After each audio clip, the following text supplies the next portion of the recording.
Hola, ¿cómo están? Muy buenos días. Tengan todos ustedes. Para Cerebros en Desarrollo, el día de hoy es un honor, un verdadero honor estar aquí con ustedes y sobre todo porque queremos agradecer muchísimo a la Clínica de Trastornos del Sueño de la Facultad de Medicina de la UNAM por estar haciendo esta vinculación y poder tener un tema de vital importancia y que desafortunadamente se habla poco y se conoce poco. Y bueno, hoy tenemos toda la fortuna, ¿verdad, Juan Carlos? Aquí está el maestro Juan Carlos García Beristain, mi compañero de Cerebros en Desarrollo. ¿Cómo estás, Juan Carlos?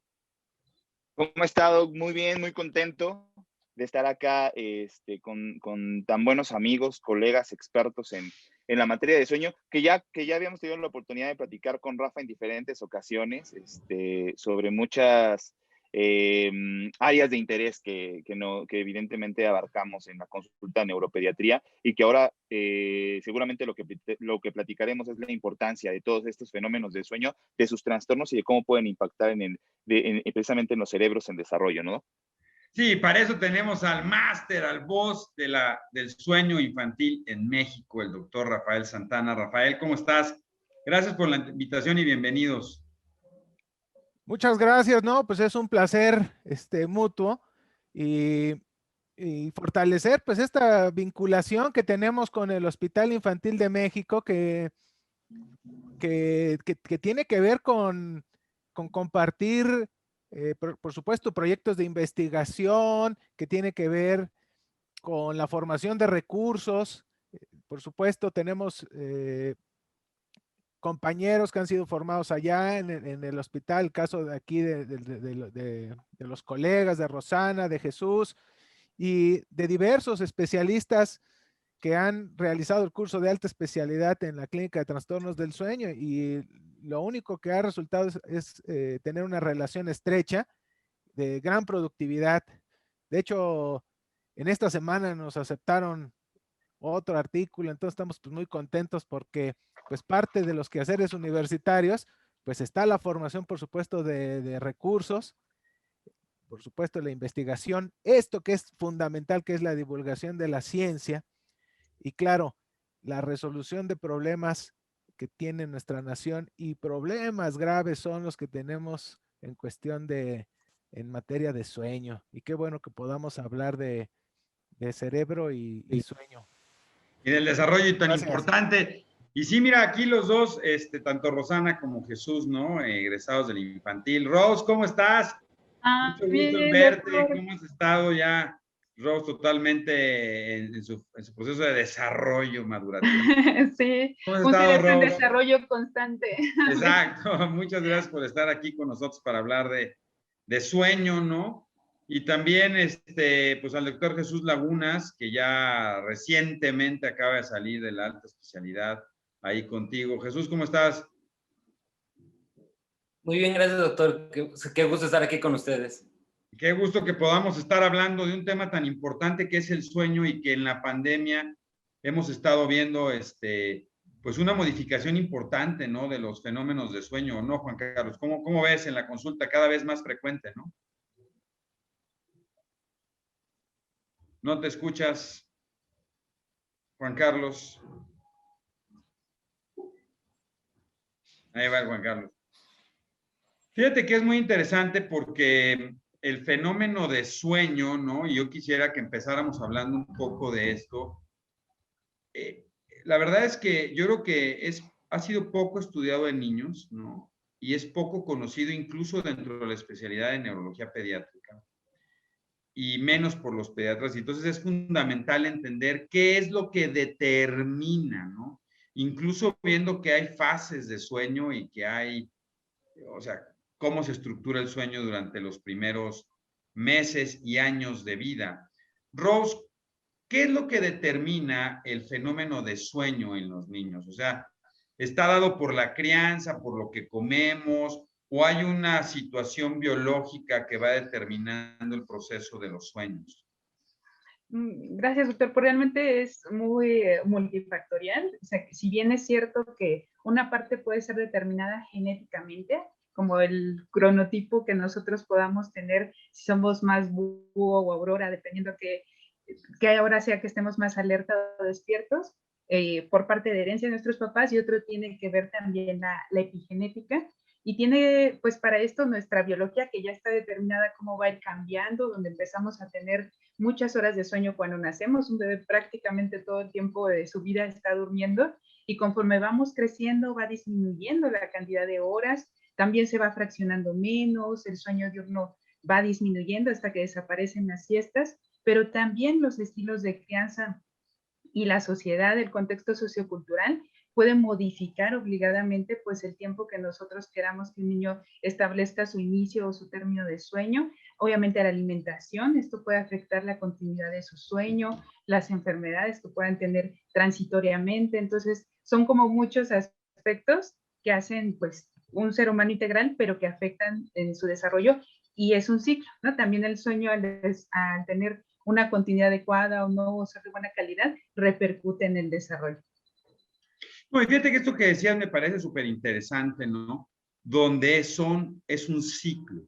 Y creo que de las cuestiones más interesantes que tenemos los seres humanos es que somos seres vivos con ciclos. Y el ciclo del sueño definitivamente es fundamental, porque los primeros años de vida prácticamente el estado de vigilia y el estado de sueño comparten, ¿no?, la mitad de nuestros días.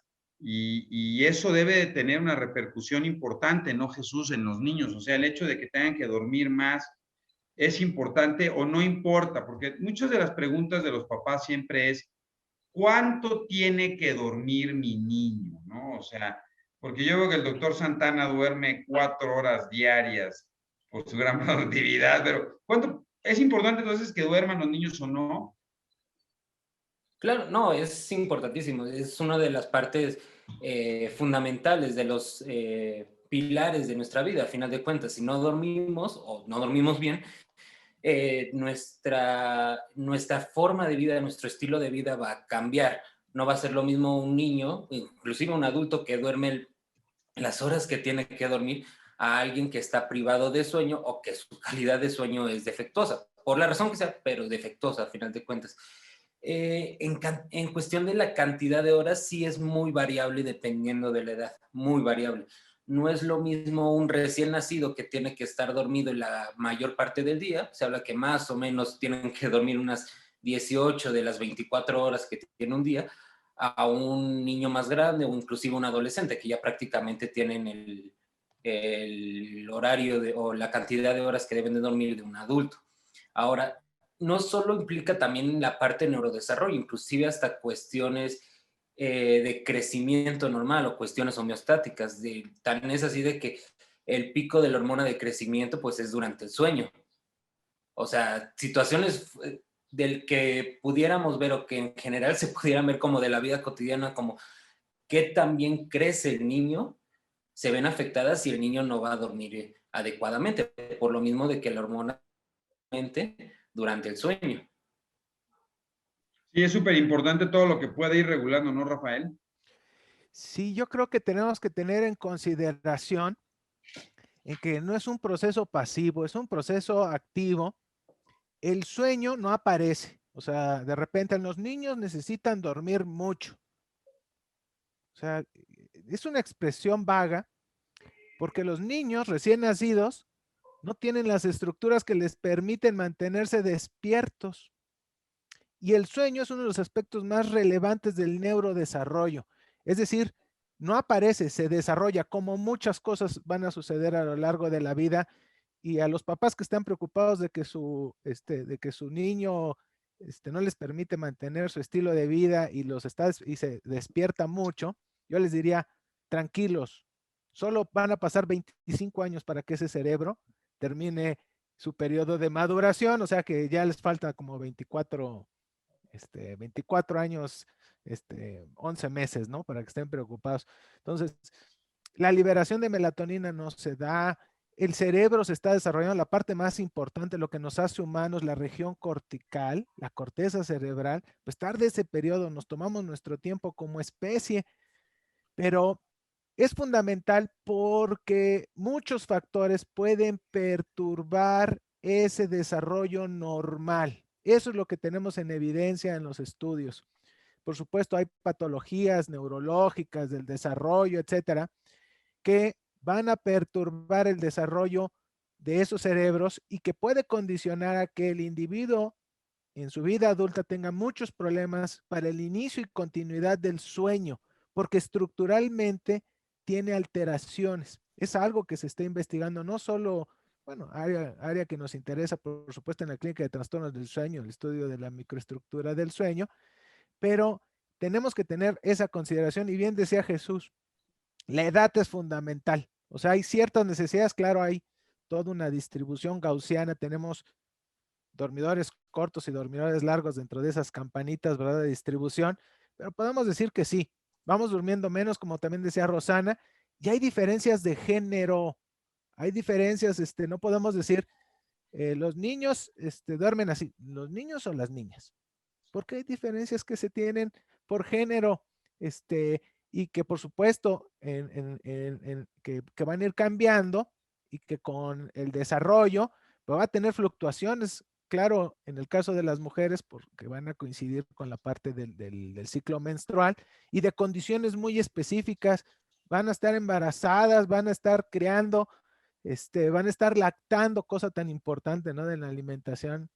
Entonces, está complejo hablar de, ¿cómo se llama?, del dormir, porque es algo que se tiene que desarrollar y en la que evidentemente hay poca información. Realmente en estudios internacionales se calcula 2 horas y media de clases de sueño a los profesionales del área de la salud. Sí, eso está impresionante, pero fíjate que tocaste un tema y yo quisiera dejarlo abierto a la discusión. Tú dijiste, el sueño es parte de un fenómeno activo del cerebro, ¿no?, que se tiene que ir desarrollando. Entonces, es un fenómeno bidireccional donde el sueño regula el fenómeno de neurodesarrollo y a su vez el fenómeno de neurodesarrollo regula el sueño, o es el sueño, el bypass, el marcaje, el nodo sinular que va marcando los ritmos del desarrollo de nuestra vida en los primeros años. Lo dejo ahí a su consideración. Sí, ¿Qué piensan ustedes? ¿Ya me escuchó? ¿Ya me escucha ahora sí? No, ¿sí? Perfecto, Sí, perdón. mira, como le vas a los Pumas, ¡ay, va a tocar! Esos duermen menos. Sí, ahora sí me está tocando. Oye, qué interesante, ¿no? Estaba escuchando, no podía hablar, pero sí los escuchaba, entonces tuve ahí una especie de afasia, ¿no? Pero miren, qué interesante es esta parte y lo que decía Doc, yo creo que sí, yo creo que el contexto bidireccional que se tiene es claro, es decir, un niño que no duerme bien, empieza con algunos problemas o alteraciones en el neurodesarrollo y no solamente hablamos específicamente de autismo, de déficit de atención, sino algunas situaciones como algunos problemas específicos en el aprendizaje, el lenguaje, todo lo que viene posterior a con la adquisición, por ejemplo, de lo que fluidez del habla o incluso algo que pareciera tan sencillo como la estructura para poder ir al baño, el control de esfínteres. Así de importante es el hecho de que el niño pueda dormir bien. Eso es lo que hemos visto en los últimos tiempos durante la pandemia principalmente, que usted comentaba, y es muy interesante escuchar a Rafa lo que decía, en el sentido donde este descontrol hormonal que tienen los niños, el sueño es para crecer, y no me refiero solamente para el desarrollo cerebral, sino para el crecimiento del cuerpo de manera general y para que lo hagan de una forma adecuada. Y cómo al final todo este desbalance que existe entre los procesos de la melatonina, lo comentaban, los niños están ansiosos, que están como algo les gusta en casa, les gustaba la de las clases. ¿Qué ha pasado en los últimos meses? Que ahora los vemos más irritables, más nerviosos, más ansiosos. Y comentábamos, están acumulando esta situación del cortisol de manera tan crónica que esto ya no está beneficiando el proceso de desarrollo, principalmente en las áreas frontales, ¿no? Orbitofrontales, y comentamos estos fenómenos de modificaciones conductuales que probablemente están condicionadas tanto por los fenómenos del mal dormir, del mal comer y todo lo que está asociado a la pandemia. Pero en definitiva yo considero que esta asociación bidireccional, tanto del neurodesarrollo y del sueño, se tiene que contemplar en todas las evaluaciones que hacemos precisamente del neurodesarrollo.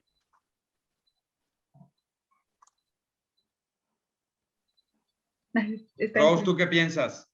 Sí, yo coincido con Juan Carlos, en realidad es algo bidireccional y es notorio, ¿no? La verdad es que de los pilares del desarrollo pues puede ser tener una buena alimentación, un buen sueño, actividad física, y entonces esto favorezca además de un buen ambiente como un buen desarrollo y un buen sueño, pero también es cierto que si tenemos algún trastorno del desarrollo o alguna parte, problemas en la integración sensorial, problemas en la socialización, eso va a favorecer que un niño esté más ansioso, más inquieto, y eso perjudique la calidad de su sueño. Entonces creo que es totalmente bidireccional, y lo que es más fácil aparentemente de controlar serían hábitos que favorezcan un buen sueño, pero también hay que incentivar o estimular un acompañamiento para un buen desarrollo.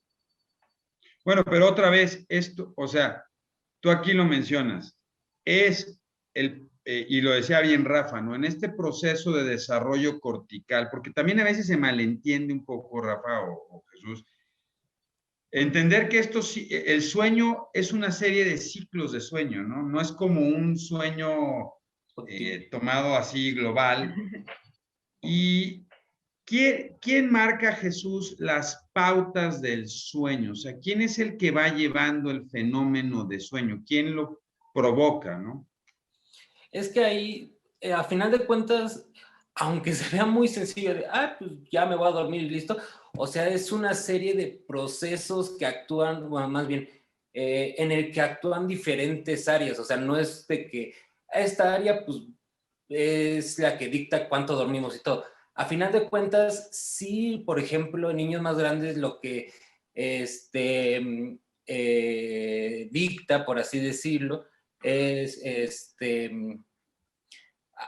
cierto núcleo supraóptico, el que dicta por así, el crono, pues sí, el cronotipo, por así decirlo, del sueño, pero a final de cuentas son diversas áreas, son diversos sensores los que se van activando o apagando, perdón, durante el sueño. No es un proceso de que lo más común que dicen, nada más la melatonina es la que actúa, o sea, a final de cuentas, en el sueño MOR o REM, hay diferentes neurotransmisores, que si la acetilcolina, que si otros, y en el N1, en el N2, en el N3, dependiendo de los neurotransmisores que actúen, es el ciclo de sueño que va a estar presente. Y a final de cuentas, como bien lo decía, es un ciclo, o son ciclos, mejor dicho, no es un periodo continuo de que de las primeras 2 horas voy a estar en N1, las siguientes 2 o 3 y así sucesivamente.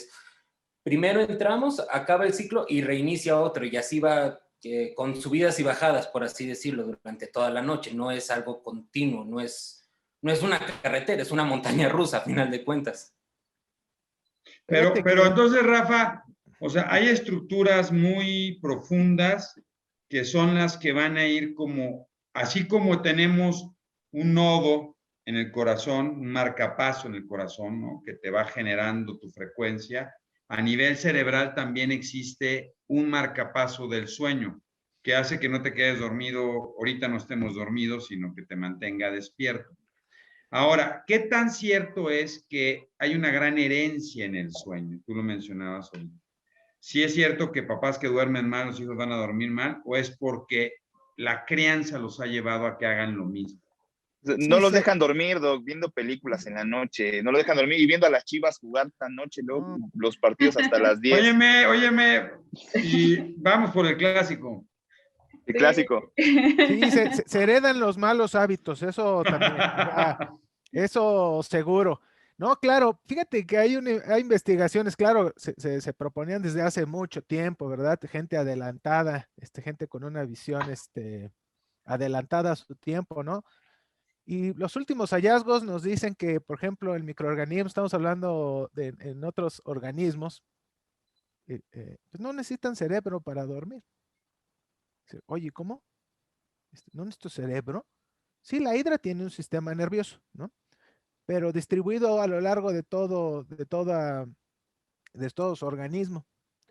Y presenta estos ciclos porque tenemos un núcleo, dado que vivimos en el mismo planeta y tiene un ciclo, ¿cómo se llama?, de luz-oscuridad, pues genéticamente estamos programados para tener periodos de reposo, ¿verdad?, y periodos de actividad. Y si le interrumpimos su periodo de reposo a la hidra, se pone con una resaca terrible, igual que cuando tenemos guardia, ¿no? Tenemos, nuestros funcionamientos se afecta. O sea, el dormir, haces las preguntas difíciles, ¿no? Dice, ¿qué función tiene el dormir? Función, hombre, está involucrada en el funcionamiento del organismo, tiene que ver con procesos de crecimiento, desarrollo, sí, tiene que ver con el control de la alimentación, sí, con el control del dolor, sí, con el control del sistema inmunológico, sí, tiene que ver con el ahorro de energía, sí, tiene que ver con procesos de aprendizaje, sí. Con todo. Dormimos, no dormir es un proceso tan vital que de hecho mueres antes de no comer que de no dormir. Entonces, fundamental, ¿no? Y que esto que venía que decía Jesús, claro, tenemos estructuras, este estímulo tan importante, el más importante de todos los ritmos circadianos, pues es los periodos de luz y oscuridad, pero existe la parte social, ¿no? Existen la regulación con otras señales que tenemos de en qué momento hay actividad física, en qué momento es de alimentación, qué momento es de convivencia, de relajación. A lo que hoy tenemos que manejar con nuestros pacientes, ¿no? Que es esta parte de terapias de ritmos. Oye, hay un horario en el que debemos de estar dormidos. No es lo mismo querer dormir después de la guardia, ¿no?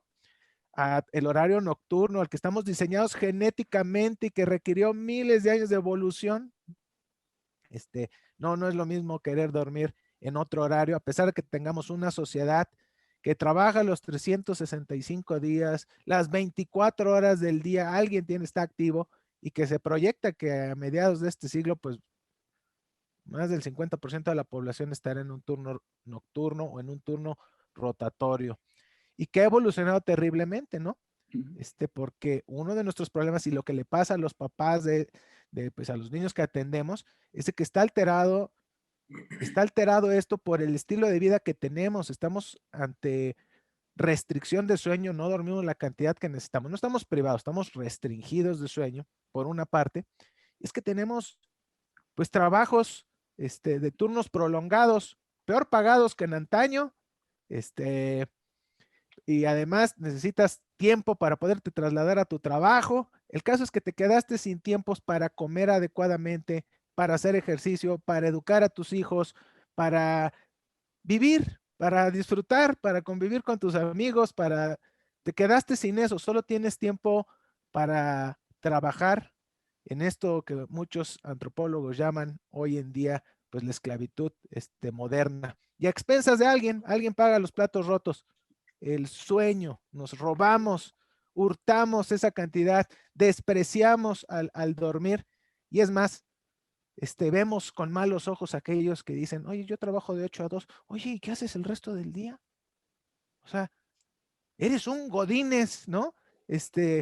Porque pues lo normal es Igualito que el trabajar Juan de Carlos, 8 a 8 y te pones yo a las dos, ponerte la yo a las 2 camiseta, ya, ¿no? después de la comida ya. Oye, Se Rafa, pero a acabó. ver, un poco a todos, ¿no? En este entendido es, en esta variabilidad del sueño y lo que tú estás diciendo, que tiene una serie de regulaciones externas ambientales, ¿no? Evidentemente depende de la sociedad, depende, incluso, por ejemplo, depende en qué lugar del mundo vives, ¿no? Porque evidentemente entre más hacia los polos, donde hay variaciones en los horarios de sueño más importantes que nosotros, por ejemplo, hay países que a veces tienen 3 o 4 horas de luz al día natural y que eso definitivamente impacta. En esta variabilidad, ¿cómo sé, si yo soy papá, cómo sé de lo que está durmiendo mi hijo, que es parte normal de la variabilidad del sueño y cuándo puedo, para meternos un poco en eso, cuándo puedo empezar a definir que mi hijo sí tiene un problema de sueño? O sea, ¿cuál sería como el parámetro, yo como papá, los que nos están viendo, para poder definir, ok,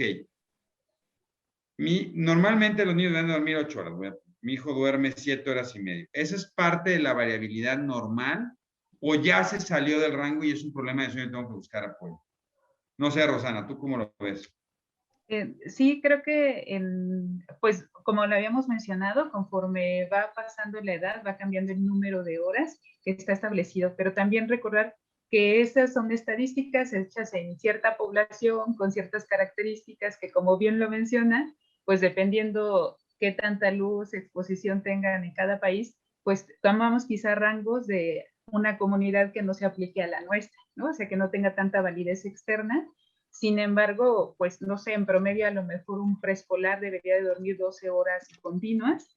Eso sería lo que deberíamos de lograr. Y como bien lo mencionaba el doctor Santana, pues no solamente el papá es el que tiene que pararse temprano y trabajar todo el día, ¿no? A veces los niños los paran temprano para llevarlos con la abuelita, que la abuelita lo vista y lo lleve a la escuela. Y entonces ya no tienen como un sueño de buena calidad. Creo que la mejor manera de poder ver que el sueño que están teniendo sea suficiente, pues son las mediciones de lo que puede tener responsabilidad el sueño. Esto es su peso, su talla, qué tan frecuente se enferma, cómo va su desarrollo, cómo está su estado de ánimo, cómo está su humor. Totalmente. Es súper notorio cuando un niño no duerme bien. Yo siempre les digo a los papás, el día que no duerme bien, ¿usted cómo se siente? Irritable, enojado, cansado, le cuesta más trabajo procesar todo. Si son neuropediatras, eso no pasa.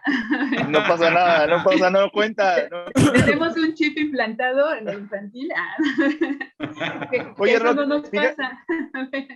Fíjate que, y quería poner un ejemplo, justo hace el lunes acabo de ver una chiquita que me consulta por situaciones del sueño, ¿no?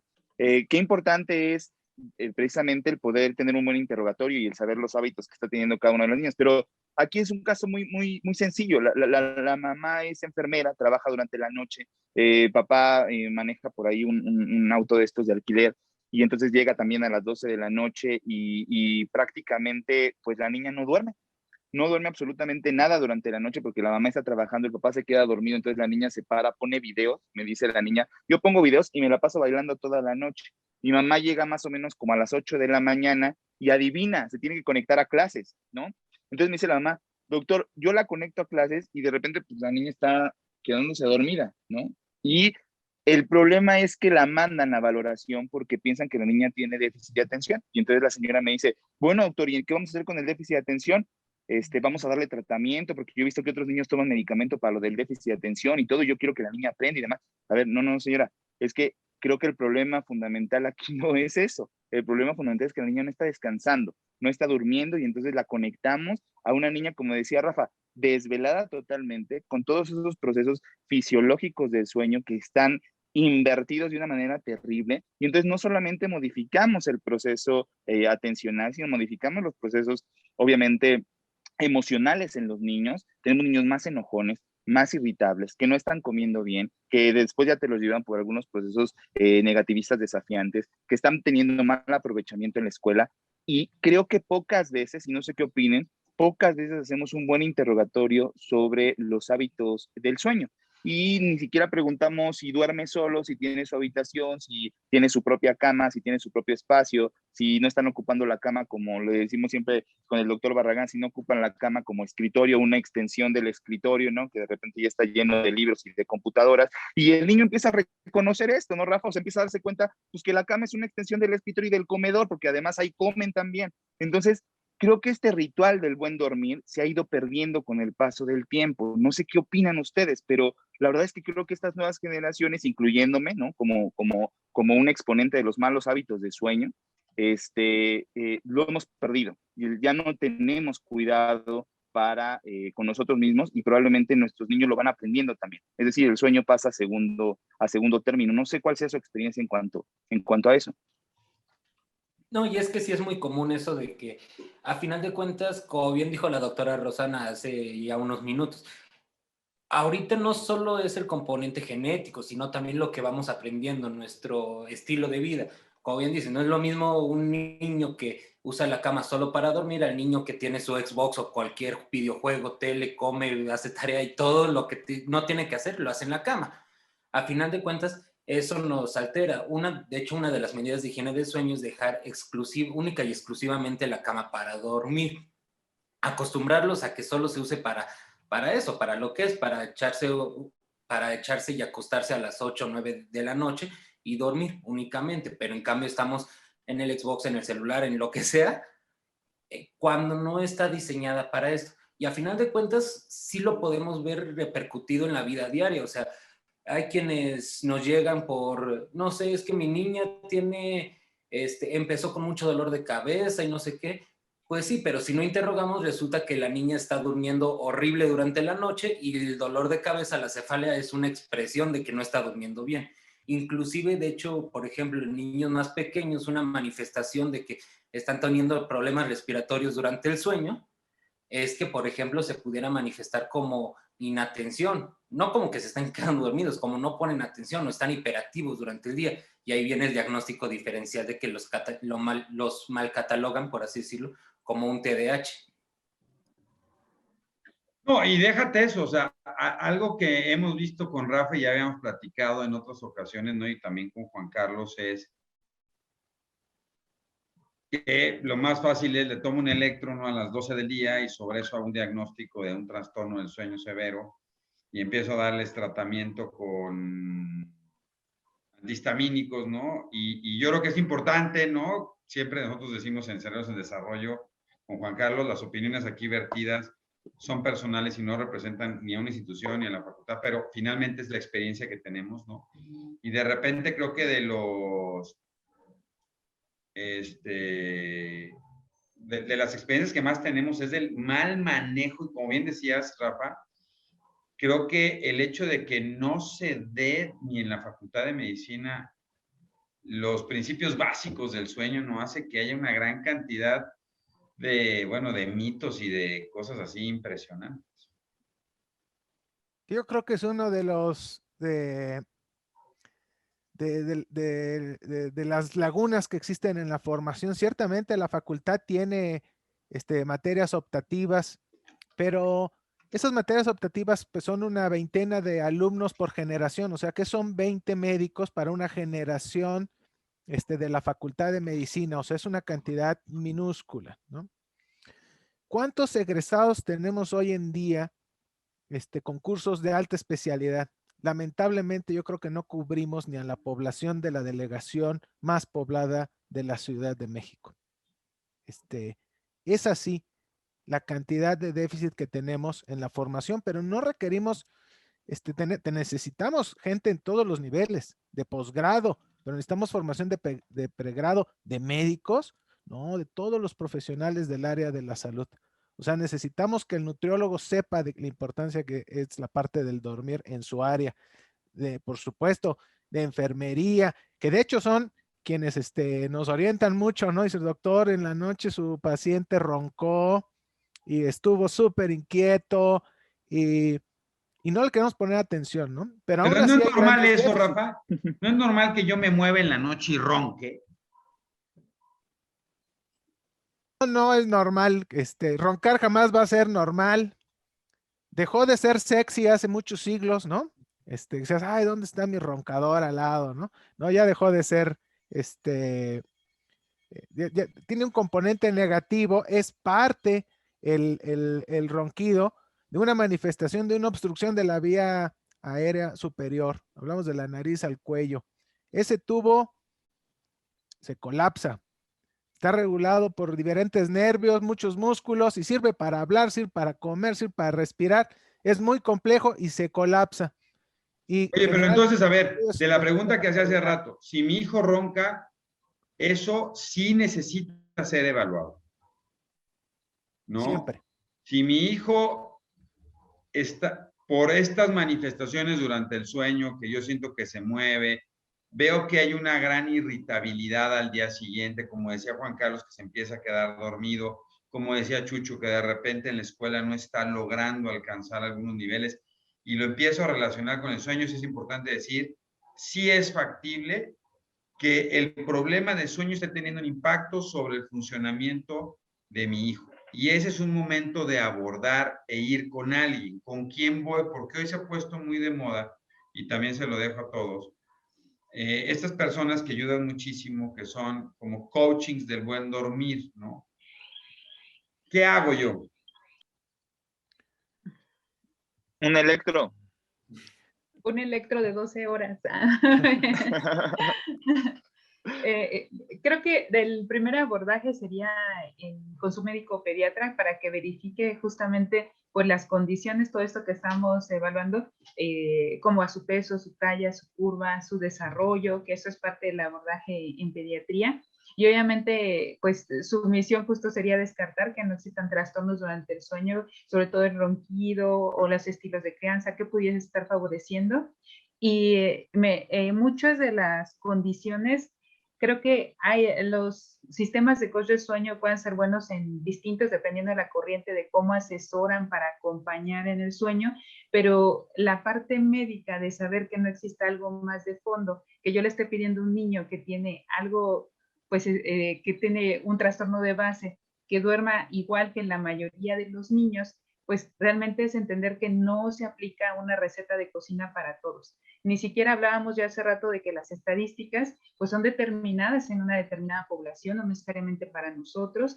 Entonces, esto no es una receta de cocina, hay que individualizar a la persona y obviamente cómo se puede modificar. Yo le puedo decir al el caso que decía Juan Carlos de enfermera, no, pues usted tiene que llegar entonces a las 8 de la noche a dormir a su niña, dejar de trabajar y a las 8 de la mañana cambiar su turno. Entonces, a lo mejor puede hacer una propuesta a mediano o largo plazo. Tenemos que situarnos en el contexto de esa familia, porque esto, un problema de sueño no solo es del niño, la mayoría de las veces es toda la familia en la que está involucrada y afectada y retroalimentada. Entonces, si no vemos en contexto de toda la familia, es a ver cómo está durmiendo la enfermera, cómo se siente de humor, está cansada, está irritable, está fastidiada, qué paciencia va a tener para aplicar estilos y hábitos de crianza que se necesitan para poder modificar esta conducta que tiene la nena. Su papá, que todo el tiempo está afuera, pues cómo va a estar presente para poder apoyar a la nena a tener un estilo de crianza diferente. Entonces, me parece que aquí es tener claro que es un ambiente familiar el que hay que modificar. Muchos de los terapeutas cognitivo-conductuales nos pueden apoyar, el estilo de crianza respetuosa es muy útil, la disciplina positiva, como para un ambiente de cordialidad y respeto, pero asertivo, poder ir modificando toda la familia, no solo el niño. Muchas veces creo que los papás llegan con el niño de, haga algo para que duerma y yo pueda dormir. Y la verdad es que no es Claro. así, es que vamos a hacer todos como equipo para poder hacer dormir a él y a nosotros también. Bueno, pero entonces, Sí, ¿por qué sí. entonces caemos, perdón, Juan Carlos? No, adelante. ¿Por qué entonces caemos en esta facilidad de hágale un electro aquí de media hora, ¿no? Y vámonos con todo lo que le sigue al tratamiento. ¿Dónde se pierde esta conexión, ¿no? Claro, yo creo que mucho lo que dice Rafa es súper importante, ¿no? Hay un pobre entrenamiento, ¿no? Incluso en la residencia de neurología. Pero, ¿dónde cae esta situación de la clínica, de evaluar la clínica, de ver si tiene obesidad, de evaluar la cavidad oral, ¿no? Ver si no tiene situaciones. De repente vemos la obesidad, que es un problema en México, ¿no? Y sabemos que la obesidad tiene un impacto, como tú bien decías, sobre la calidad de sueño, ¿no? Entonces, ¿qué pasa ahí? ¿Ustedes cómo lo ven en el fenómeno? Porque es una realidad, ¿eh? O sea, el otro día vi unos papás que me trajeron al niño, me dicen, doctor, tiene 8 años y no ha dormido nunca. Y entonces dices, se tardó 8 años en llegar, lo estuvo viendo el pediatra. ¿Qué pasa? Bueno, hay consideraciones. Yo debo de ser puntual, o sea, ¿nos afectan los malos hábitos a todos? Definitivo. Pero si comparamos por edades, pues si dices, oye, ¿a quién le afecta más, al adolescente o al joven? No, pues al adolescente. Oye, y si lo comparo con pubertos, peor los pubertos. Y si los pubertos los comparto con los escolares, a los escolares. Y así, o sea, a menor edad hay factores que te van a afectar mucho más, considerando la importancia del desarrollo, ¿no? Por ejemplo, la luz, que se vuelve un factor muy importante, que hablábamos de la regulación de los ciclos. Fíjate, o sea, solo la luz, las características oftalmológicas de los niños, pues son diferentes, ¿no? De hecho, tienen hasta la pupila más grande, entre otras características. O sea, la recepción de luces difiere de la que tiene un paciente anciano. Entonces, va a provocar alteraciones en este sentido. O sea, tenemos que tener consideraciones de que a menor ese grupo es más vulnerable a esos mismos factores.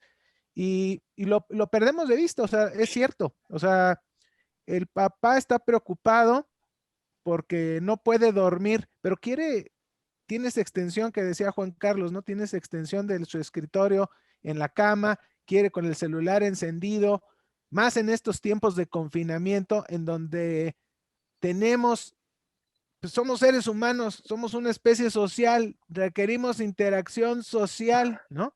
Y solo la encuentras a través de estos equipos portátiles que emanan luz y que te dan el tipo de información que tú en específico prefieres. Entonces la combinación, ya lo he dicho en otras ocasiones, para mí es una combinación diabólica, porque la luz me va a mantener alerta, va a afectar más a los más pequeños, pero aparte no lo puedo soltar, es altamente adictiva, ¿no? Porque, por ejemplo, en los videojuegos, pues son tan adictivos como la cocaína. Entonces, difícilmente vas a poder dejar esto que son problemas de salud hoy en día considerados en el DSM-5, ¿no? O sea, pareciera como, ay, si algunos niños juegan muchos videojuegos. No, es un problema de salud pública, mundial, ¿no? O sea, es un problema ya considerado y ante el confinamiento, pues se han exacerbado este tipo de problemas porque aparte de los videojuegos, pues todo es a través de la pantalla. La escuela es a través de la pantalla con horarios muy prolongados. O sea, son muchas horas de, ¿cómo se llama?, de estar frente a un monitor, falta de actividad ¿Y qué física, de hace todos eso? ¿Qué esos te hace señales. eso en el cerebro, Rafa? Pues va a haber cambios, decía una palabra clave, Rosana, ¿no? Epigenéticos, o sea, ¿en qué momento están teniendo contacto los niños con este tipo de instrumentos? Desde edades muy tempranas. Ciertamente la Academia Americana y otras hablan de evitar este tipo de contacto a edades tan tempranas, pero lo cierto es que lo tienen. Y niños muy pequeñitos, ¿verdad? Menos de un año, ya saben ocupar el dispositivo, ¿no? ¿En qué momento deben de ocuparlo? O sea, ¿realmente es restringirlos totalmente? ¿O debe de haber un periodo en el que pueden tener contacto supervisado con ciertos contenidos que deben ser también supervisados y evitarlos en ciertas horas, o sea, en donde debe estar, sí, definitivamente prohibidos? Yo creo que por lo menos 3 horas antes de dormir, pues un individuo en etapa de crecimiento y desarrollo no debería de tener contacto con este tipo de aparatos, cosa que suena en nuestros tiempos casi Complicadísima, imposible, Rafa. ¿no? Complicadísima, Sí, muy complicadísima. complicado. Nos van a dejar de ver, No, compadre, después de esto. y justo le comentamos a estos rocks, Rafa, creo que no sé si Chucho andaba por ahí, se desconectó un poquito, esta parte, cómo es un problema, ¿no? El tocar los videojuegos con un escolar, con un adolescente, y el hecho de decirles es que hay que bajarle un poquito, compadre. No, es que el doctor ya me quitó los videojuegos. Empiezan estos fenómenos de frustración porque dice, yo ya no quiero ir con él porque siempre que voy me dice que juego mucho y que eso me hace daño y que no debe de pasar. Vamos, ya es un proceso donde se volvió un hábito, Rafa, Rox, igual que tiene que ser el buen dormir, pero él ya volvió un hábito, el hecho de estar jugando, el hecho de estar con los dispositivos. Decía Rafa algo muy cierto, el videojuego, y lo hemos visto con el doctor Barragán, no solamente se ha convertido en una situación de distracción durante la pandemia, se ha convertido en un método de convivencia, de comunicación. Entonces, ahora los videojuegos, ¿no? Te pones la diadema, así como está Rafa, puedes estar interactuando con tus compañeros de la escuela, te ventas una partida, te haces hospedador, que si eres el impostor, que si no eres el impostor, y de repente ya tienes una sala solamente para tus compañeros y estás interactuando y platicando con ellos. Eso lo hace todavía más atractivo. Y entonces Rafa decía, tienes que apagarlo 3 horas antes de irte a dormir. Y dice, pero ¿cómo 3 horas antes de irme a dormir? Si me desconecto a las 3 de la tarde, ¿cómo? Y las maestras me dejan tarea para llevar, ¿no? Y una tarea que dura de repente 4 horas. Y entonces ya no me dio tiempo de jugar. ¿Dónde estaba mi postre del día, que era el videojuego? Qué difícil es, pero bien lo decía Roxana y lo dijo de una manera muy padre, ¿no? Ese proceso donde la familia tiene que estar involucrada, donde se tienen que establecer horarios muy precisos para lo que quiere realizar. Y al final, sí guardar y respetar toda esta rutina de sueño, como decía Rafa. Pero entonces, para que eso pase, las modificaciones familiares tendrían que ser muy oportunas y muy precisas para poder establecer rutinas, ¿no? Que vayan en horarios precisos, y que es lo que hemos intentado hacer en diferentes campañas con el doctor Barragán en Cerebros en Desarrollo durante la pandemia, de por favor, vamos a introducir a los niños en un sistema donde les den horarios, donde tengan tiempo para recrearse, donde puedan estar jugando, donde puedan estar durmiendo de manera adecuada, pero desafortunadamente, y lo decía Rox, el estilo de vida de muchos mexicanos, incluyamos médicos, incluyamos enfermeras, incluyamos muchos tipos de trabajadores, no te permite muchas veces el poderlo hacer, y es donde entra la picardía, en la experiencia de Rafa, la experiencia de Rox, la experiencia de Rox en poder tener estos ajustes que te permitan un buen dormir a pesar de todas las adversidades que tienes alrededor. ¿Cómo lo ves tú al día, Rox? Esto que te platico, o sea, tú platicas con adolescentes, el sueño, te digo, queda en segundo término, a mí no me importa, yo me desvelo, me duermo a las 4 de la mañana, pero yo termino el juego. ¿Qué pasa con eso, Rox? ¿Cómo le podemos hacer? Mira, la verdad es que a mí me encantan los videojuegos, entonces, como me gustan mucho, para mí es muy fácil como con los niños decir, ya jugaste a Minecraft y ya hiciste esto, pero entonces está muy padre, pero ya leíste este libro, ya viste esta historia, oye, ya sabes andar en bici, ya sabes, es como compartimos cosas o intereses en común. Oye, ¿no sería padre un juego de mesa? Yo antes jugaba turista, entonces a lo mejor empiezo a llevarme bien con el niño hablando de lo que a él le gusta y lo que domina, y empiezo poco a poco a introducir alguna actividad que no implique tener pantallas brillantes, y entonces la mamá me ve con cara de, ¿cómo me volteas a ver esto? Y le digo, ¿no te gustaría pasar media hora con tu mamá jugando algo de turista, un juego de mesa, algo así? Y a lo mejor invitamos a tus amigos a algo de videojuegos más temprano, ¿no? Para que cuando tu mamá ya llegue, tengas tiempo para estar con ella. Entonces, nuevamente, todo es muy individual en contexto de las familias, pero sí creo que a lo largo del día tiene que haber un tiempo para convivir en familia, un tiempo para que la mamá se entere cómo se siente su hijo, sus emociones. Casi siempre cuando hacemos algo muy repetidamente, tiene que ver porque estamos compensando a veces algo, y esa es la manera en que nos sentimos bien o olvidamos algo que no nos gusta. Entonces, si hay momento de conexión entre las familias, si hay empatía, algún momento en donde se sienten a platicar cómo te fue en la escuela, cómo te fue en la tarea, y que no se reduzcan los papás a solo poner estos hábitos y rutinas bajo restricciones y disciplinas, sino que se den un tiempo de conexión emocional, de decir, oye, ¿ya has podido hacer algún amigo? ¿No? ¿Cómo te fue en el juego? ¿Ya pasaste en la que se te hace muy difícil? Pero entonces se vuelve algo que es parte de su día, pero no es su día. Y que es parte de su día, pero no es lo que hace feliz su día. Entonces, distribuir actividades, incluso ponerlos a apoyar en el hogar. Yo les digo, bueno, por cada media hora que apoyas a tu mamá, o a servir la mesa, o a tener limpio tu cuarto, vas a ganarte una media hora de videojuego. Pero siempre y cuando sean esas 3 horas antes de dormir que ya mencionaba el doctor Santana, cuando se establezcan. Entonces se vuelve como una conciliación y no como un porque lo digo yo porque soy tu papá, sino de qué manera se puede conciliar para que toda la familia pues tenga lo que le gusta, pero sin perjudicarse a nivel salud. Sí, claro. Oye, Chucho, entonces, yo con papá, mi amigo, a mí me parece perfecto todas estas situaciones difíciles de la educación, pero hay algunas patologías que se relacionen más con problemas de sueño, por ejemplo, en bebés, el primer año de vida, en los preescolares y en los escolares. O sea, hay como algunas causas más comunes. Por ejemplo, pudiera ser que en los bebés el reflujo gastroesofágico puede ser una causa importante de problemas de sueño que a lo mejor no se ven escolares. ¿Cómo podrías orientarnos un poco en eso a los papás? ¿No te escuchas? Ay, perdón. Esa es una buena forma de orientar a los papás. No les contestamos, no les contesto del teléfono ya. No, es que se me fue el micrófono. Es que sí, por ejemplo, ahí sí va variando mucho por edad. No es lo mismo, al igual que con los horarios, ver a un recién nacido, a un prematuro, a ver a un niño más grande. Por ejemplo, si tenemos un recién nacido, un prematuro, entre más chiquitos, más riesgo tenemos de lo que se llaman las apneas centrales y más relacionadas con la prematurez. Entonces, evidentemente, estos son eventos donde hay una pausa respiratoria de origen central, es decir, el cerebro no manda la orden de respira, a diferencia de una apnea obstructiva de que sí hay la orden, más no hay el efecto. Pero así como es eso, también puede haber, por la propia inmadurez del cuerpo, de todos los sistemas, un reflujo que evidentemente es notorio, o inclusive simplemente un coliquito o un,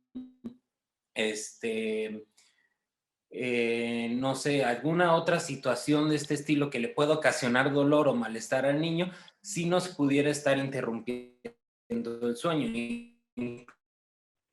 Inclusive hasta cosas del ambiente de, ay, es que pues, su cunita está en el sol y lo tapo mucho. Pues sí, pero el niño va a dormir en el carro y está justo en el rayo que le estén interrumpiendo o alterando el sueño, no solo causas neurológicas, como en un niño grande, trastornos del neurodesarrollo, como el TDAH, el autismo, inclusive un niño con parálisis cerebral. Le digo, lo más común, el reflujo, por ejemplo, o de que le acaban de dar la leche y sin sacarle el aire, sin nada, lo acuestan y pues evidentemente el niño va a tener algunas alteraciones que no le van a permitir entrar de manera adecuada o mantener de manera adecuada el sueño. Híjole, en esa parte, ¿no? Yo creo, y me gustaría conocer, ahorita voy a hacer una pregunta a Rafa, muy específica, pero yo creo que existe una gran implicación del sueño, ¿no? En muchos fenómenos neurológicos, incluyendo fenómenos de neurodesarrollo, donde evidentemente, si el niño no duerme bien, no tenemos una buena evolución, incluso dentro del fenómeno de sus tratamientos. Es decir, cuando tú inicias, por ejemplo, un tratamiento para déficit de atención o incluso para epilepsia, lo primero que recomiendas es la parte del sueño. O sea, el sueño es algo fundamental para que un niño con epilepsia esté bien controlado. Es así de sencillo. Si el niño no duerme bien, y está desvelado, tiene más posibilidades de poder tener un descontrol de crisis. Así de importante es el sueño en muchos fenómenos ya de diagnóstico neurológico. Es decir, el sueño se vuelve, un buen dormir se vuelve parte del tratamiento, parte de estrategia fundamental para evitar descontroles. Dentro de esto, Rafa, mi pregunta va acerca de por qué hemos estigmatizado tanto la siesta. La siesta es algo bueno, es algo malo, lo debemos de evitar, o me puedo echar mi coyotito después de que me aviento mi tortita a las 2 de la tarde y así ya también agarro fuerza pues para la consulta, ¿no? ¿Cómo ves esta parte, Rafa? Porque es de las preguntas más frecuentes que nos hacen las mamás, que me dicen, es que mi pediatra me dijo que mi hijo ya no puede dormir en las tardes, que eso le hace daño. Bueno, es un tema que tenemos que tener varias consideraciones. Cierto, existen niños que no toman siestas, o sea, desde muy temprana edad dejan la parte de las siestas, tienen unos periodos de predominio nocturno, pero no son la mayoría. O sea, los niños más pequeños pues tienen necesidades de, ¿cómo se llama? Están organizando precisamente su ciclo de sueño, de sueño vigilia, y tienen mayor necesidades de siesta. Conforme crecen, pues esta necesidad disminuye. Como decía Rosana, hay que contextualizar, ¿no? Si tú eres de Mérida, ¿no? O si vives en el Mediterráneo, vas a hacer siesta toda tu vida. ¿Qué nos dicen los estudios con respecto a quien no hace nos limites, siesta? Rafa, no nos limites a los del centro. Claro, no, la super nap, ¿no? Claro, oye, me viene mal, no, pues ¿qué van a decir de mí si me quedo dormido? En otras culturas, como en Japón, dirán, este tipo trabaja mucho y requiere de dormir, déjenlo, no lo molesten. No entren en el metro con comerciales, por favor, porque hay gente durmiendo. Claro, hay que contextualizar, y determinar que hay individuos que van a requerir siesta por una cuestión también cultural, ambiental, ¿no? La cantidad que puede existir en ciertas latitudes de calor en un horario, pues promueve precisamente que puedas tener que requieras horas de sueño en la tarde. Cuando comparamos cómo trabajan aquellos que hacen siesta de los que no hacen siesta, les va re bien a los que hacen siesta. Siesta es algo que programo, que tiene un tiempo, ¿de acuerdo? No siesta es, no, yo tomé una siesta en el metro, ¿no? Te quedaste dormido frente a todos en una condición en la que lo que menos deberías de estar haciendo es estar dormido en el metro, en el autobús, en el cine, pues no entraste al cine a dormir, te quedas dormido, tienes somnolencia excesiva, que es la cara una de las caras de la moneda de los trastornos del dormir. O tienes insomnio o tienes somnolencia. Claro, existen patologías que tienen los dos. Pero definitivamente les va bien. Menor riesgo cardiovascular. Tienen mejor productividad aquellos que hacen siesta de los que no hacen una siesta. Es lógica. O sea, ¿qué me conviene? ¿Me conviene dormir un poco más o no, doctor? Y eso es lo que platicábamos hace unos instantes. Vamos a cambiar los hábitos a la familia. ¿Pero a cambio de qué? Oye, a ver, vamos a intentarlo en esta semana. Oye, ¿cómo le fue? No, pues he estado de mejor estado de ánimo. No, de hecho he podido controlar mi alimentación. O sea, no, ya no recurro a consumir más activadores. Le he bajado hasta el pan, ¿no? Porque he dormido mejor. Estoy menos ansioso. Entonces hay que enseñarles como en cualquier otra, como en muchas cosas en la vida, que hay cosas que van a estar a favor en el momento de cambiar el hábito. O sea, de cambiar, de tener dormir, nos va a dar cosas. Y lo vamos a ver en las boletas, por supuesto, de calificaciones de los escolares, ¿no? Oye, te quité los videojuegos, restringimos esta parte en el dormir de bonita manera, como dijo Rosana, o sea, de intercambio, ¿no? Dando y dando. Oye, ¿cómo te van? Oye, pues subió en matemáticas, subió en español, tiene efectos en la parte cognitiva. Oye, tiene ganas de hacer ejercicio, tiene energía para hacerlo. Entonces, sí, les va bien. Regresando a la parte de la siesta, recomendada, pero tiene que ser limitada en tiempo. Se recomienda que sea siempre menos de 30 minutos la parte de una siesta y reconocer que fue una siesta y no que te quedaste dormido en la reunión, en la junta, porque te van a correr si te ven dormido en el trabajo, van a decir, esto es un haragán, porque aquí no van a decir, mira cómo trabaja ese individuo, cuántos turnos de trabajo tiene que requiere de dormir. No van a decir, es poco productivo, ponen en la lista negra, ¿no? Claro. Oye, a ver, yo quisiera entrar en una plaza. dinámica interesante teniéndolos a todos ustedes. Quisiera hacer preguntas muy puntuales y respuestas muy puntuales. Y que se fuera Rafa, Rose, Juan Carlos, Chucho. No, nada más de sí o no o un horario específico. No, para poder tener un consenso más o menos interesante. Ya no lo escucho, doctor. Se cortó. Se me fue la señal. A ver, entonces va Rafa, Rose, Juan Carlos y Chucho. Tiene que estar una habitación completamente oscura para que el niño pueda dormir. Va, Rafa. Sí. Sí. Totalmente. Sí. Sin luz. Por lo tanto, no es recomendable dejarle la lucecita en la noche en el camino. Ya. No. 2. ¿Qué es mejor, Rafa? ¿Que cene y se bañe o que se bañe y que cene para el sueño? ¿O no tiene importancia? Bueno, cenar copiosamente antes de dormir nos va a traer manifestaciones. Entonces, yo recomendaría que cenar inmediatamente, acostarse, tal vez no sea lo propio. Tal vez bañarse sea mejor. Entonces, tú recomendarías a las mamás, porque eso a veces, fíjate qué interesante, es una cuestión de ritmo, ¿no?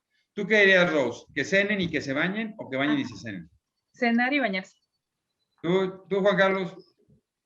Cenar y bañarte porque te da ese tiempo, ¿no? O sea, un poquito de la cena, todavía se mete a bañar, puede hacer un poquito de mejor digestión. Y por experiencia propia, he dejado de dormir por cenar tanto que el doctor Barragán siempre me regaña, ¿no? Me aviento mis taquitos en la noche y de repente ya no puedo dormir. Se me va el sueño. Entonces, sí, yo creo que esa distancia que cenen y después se bañen es la mejor opción. ¿Tú, Chucho? Igual, que cenen y se bañen, pero que sí cenen algo tranquilo, no que se echen así todo, los restos de la comida para cenar, que se echen a lo mejor un sandwichito, una quesadilla y un vasito de leche, baño y a la cama. Ok. Rafa, ¿es mejor hacer el ejercicio nocturno activa o favorece el sueño? No, activa. El ejercicio es bueno, pero esto de terapia de ritmos lo marca muy bien. Hay un momento para hacer ejercicio y tiene que haber por lo menos 3 horas antes de irme a acostar si tuve actividad física. Ahora, ¿cuándo le conviene más a los niños? En el día, definitivamente expuestos a luz natural. Y si fuese posible en áreas verdes que están en peligro de extinción en nuestra ciudad, pues sería todavía maravilloso, ¿no? El confinamiento lo impide, pero definitivamente en la noche hacer ejercicio y quererse uno acostar es inadecuado. Sí, Rob, ¿tú qué opinas? Sí, nada más que a veces, desgraciadamente, las clases de taekwondo solo hay de 5 a 7. El niño ama el taekwondo, ya es súper pro, entonces a veces hay que quizá valorar si realmente qué tanto eso está influyendo en el sueño del niño o no. No, lo que decíamos, ¿no? Como individualizar, pero de preferencia yo siempre les sugiero. Bueno, a las 7 está bien porque llegan, ¿no? Pero La no se puede novela. dormir a las 10 de la noche. No, y te duermes. Bueno, No, yo les dejo la misma restricción que mencionaba Rafa de los electrónicos de 3 horas antes de dormir, lo mismo para el ejercicio. O sea, como mínimo esas 3 horas antes de dormir, que tampoco no hagan ni ejercicio ni electrónicos 3 horas antes de dormir. Juan Carlos. Sí, yo creo muy parecido a Rafa y a Rob en el sentido, sobre todo de ejercicios que son de gran impacto y que son muy extenuantes. Ya lo decía Rox, un entrenamiento de taekwondo, karate, etcétera, por lo regular cansa a los pequeños y no está bien realizarlo antes de ir a dormir.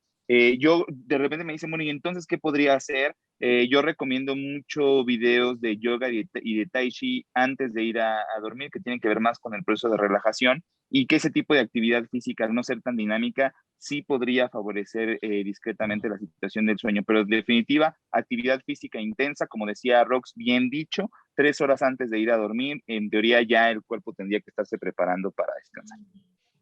Oye Jesús, ¿sí estás ahí, Jesús, o no? ¿Te me fuiste?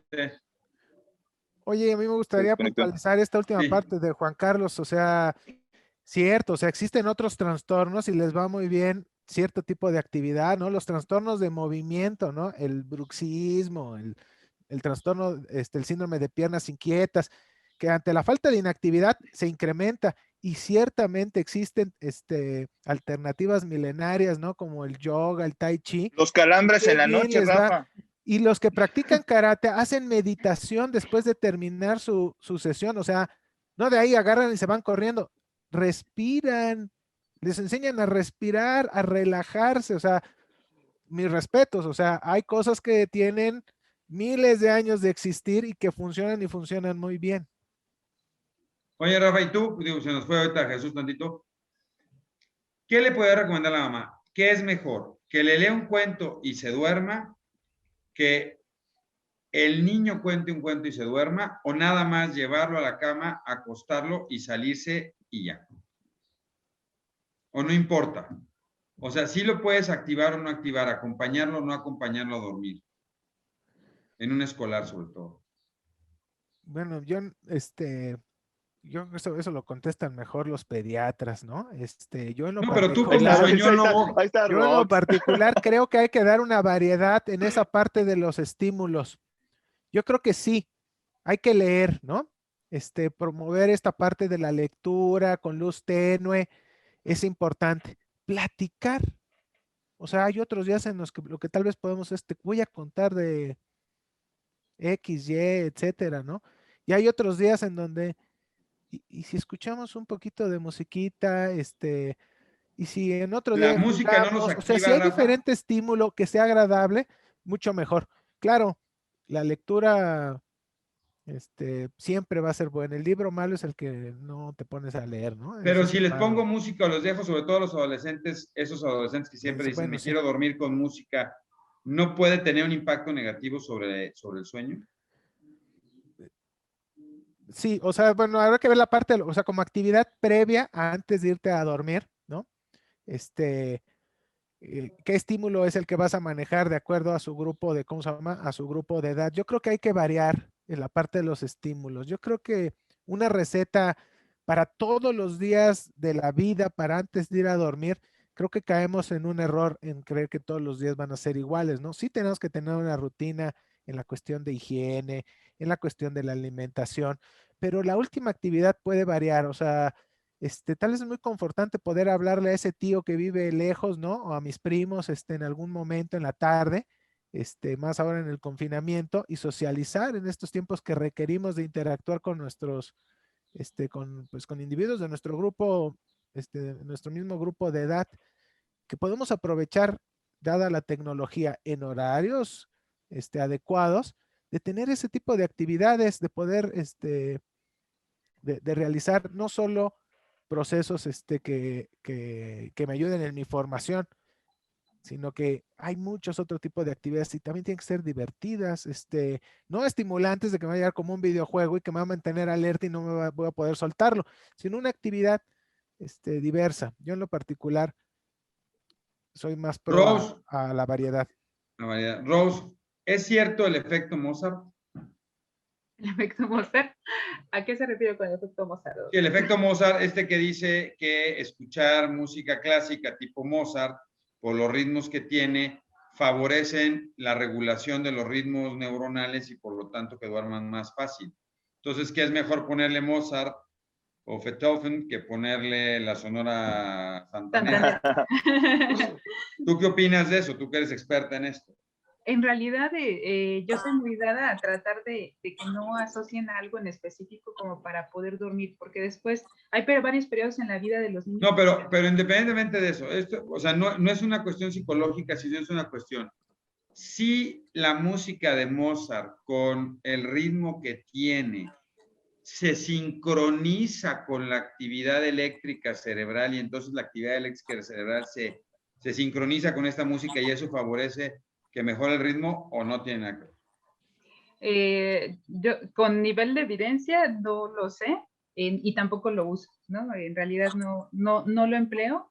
Quería como acotar justo eso, que en realidad no, antes de dormir procuro, por ejemplo, lo cuento, antes me pasaba que los niños se activaban mucho y se ponían muy creativos y menos se dormían. Entonces creo que también va dependiendo de cada persona, y justo como la rutina después de cenar, una hora antes hago como lo del baño, después que no se queden con pendientes, que elijan la ropa que van a hacer al otro día, su mochilita, acomodar sus cosas, para que no tengan necesidad de algo asociado para poder dormir, ni música, nada en general, y la mayoría lo logra de esta manera.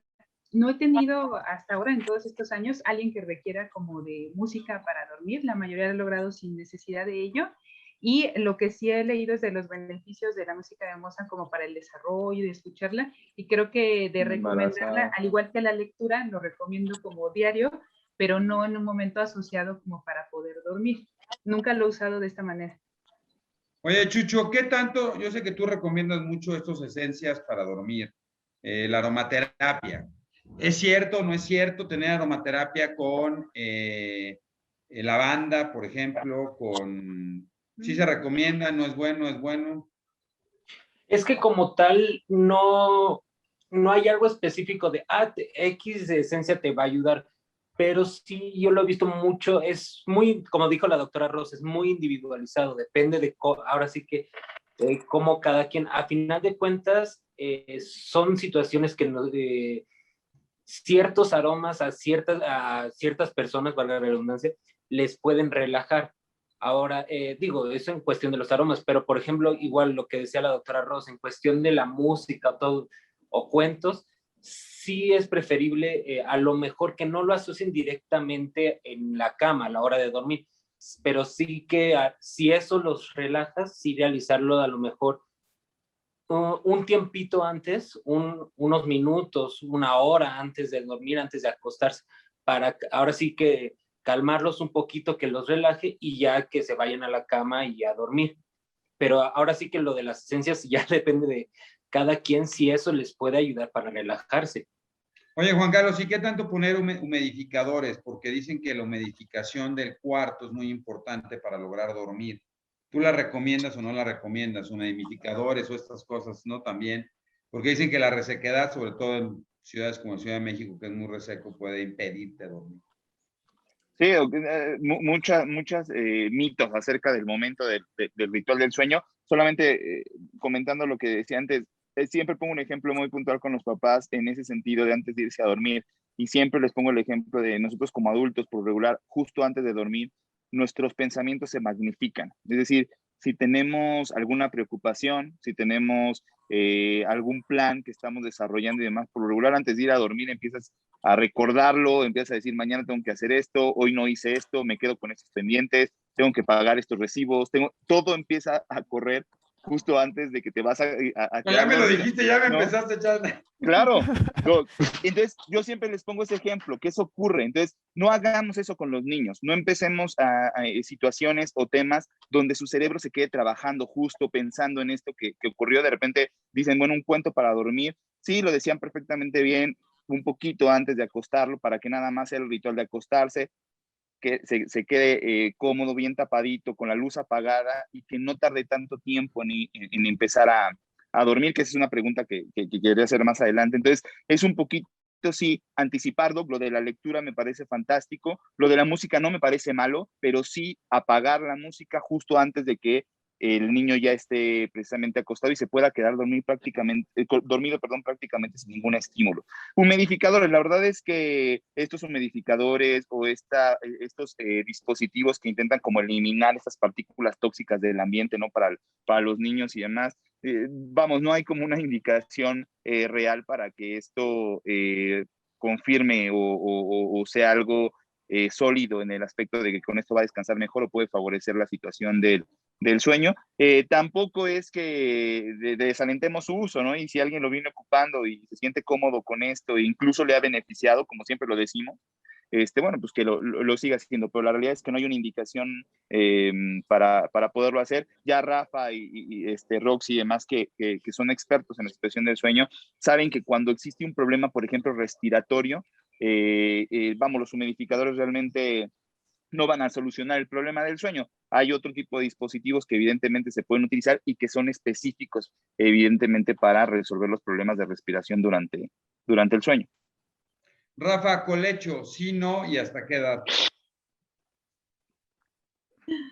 Qué pregunta tan más Qué buena. buena. Sí, la verdad. Si le vamos a dar contexto, ¿hasta cuándo es prudente lactar, verdad? Hablemos ¿cómo se llama? De la alimentación al seno materno, ¿no?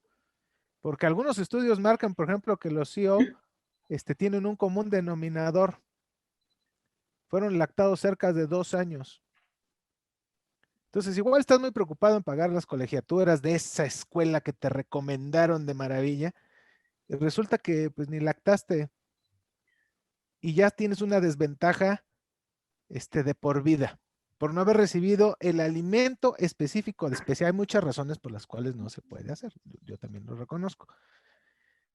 Ahora, si tenerlo en medio entre la pareja, pues eso se puede prestar a muy, muy, muy temprana edad. Tener un lecho contiguo, ¿no? Donde puede estar el lactante, se puede volver más cómodo.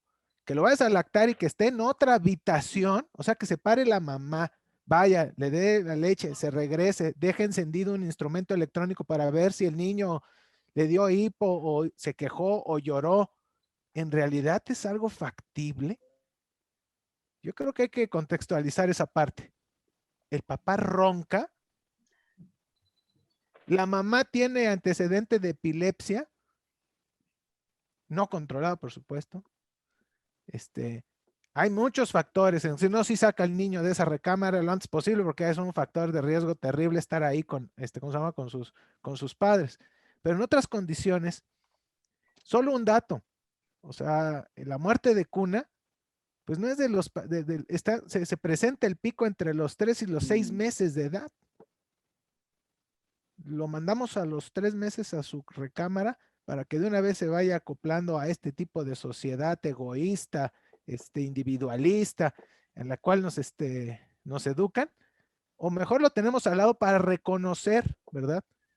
Alguna alteración en la parte del dormir, como la respiratoria, que si en los centros, en las unidades de terapia intensiva, solo se detecta menos del 25% de aquellos que tienen fluctuaciones en la actividad cardíaca y presentan apneas, en un centro de unidad de cuidados intensivos, recuerdo muy bien ese trabajo de Brockman,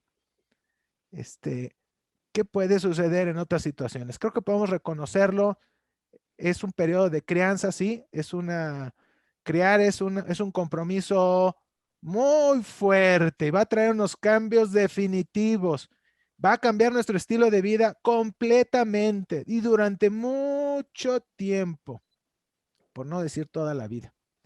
Entonces, yo creo que es compleja. Existe una pregunta terrible, ¿no? O sea, en el grado de complejidad, porque tendríamos No que... importa, ahorita Rock se compromete, ahorita nos va a dar una hipótesis Doc con compromiso y dirección. Ahí le va a decir, a esta edad se tiene que suspender. A ver, Rose, ¿cuándo lo suspendo? ¿Cuándo lo mando a su cama?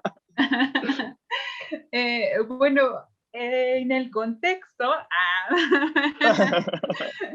no, realmente me parece que parte de separar rápido a los niños, pues surgió hace muchos años por la necesidad de ser individuos independientes lo más pronto posible. Y desgraciadamente, pues vivimos en una sociedad donde justo lo platicábamos, ¿no? Los papás casi no tienen tiempo de estar, a los 3 meses se termina el permiso de las mamás y ya se tienen que ir. Entonces, creo que eso es lo que hace que obligadamente poco a poco se vaya perdiendo esta práctica o se favorezca por no batallar con los despertares. Pero creo que lo más importante que lo determinaría sería la lactancia. Es más cómodo para la mamá pues tenerlo cerca, pero con mucho cuidado. Finalmente es factor protector para muerte súbita y pues obviamente para muerte de cuna, y nosotros el primer año es cuando existe la mayor frecuencia de esto y sobre todo los primeros 6 meses, como decía el doctor Rafael Santana. Y entonces, los primeros 6 meses, la mayoría de las mamás intentan dar al seno materno, y esa es la razón por la que sugerimos que mínimo esos 6 meses pues se mantengan en compañía, en colecho, cuidando la forma en C para que tengan, que no estén necesariamente en medio, que no tengan cuidado con las superficies, que el bebé no se pueda quedar atorado entre alguna mueble y no se pueda lastimar, y siempre como en forma en C para que de alguna manera hay como una sincronización ahí, sí, de la diada entre la mamá y el niño, donde hasta la mamá se despierta antes de que el niño tenga hambre. Es como despertar y empieza a llorar el niño. Eso sí está demostrado como una sincronización entre ellos de la diada, y es algo que no tienen necesariamente con los papás, y luego las mamás se enojan por eso, de ¿por qué yo siempre me despierto y tú no te despiertas?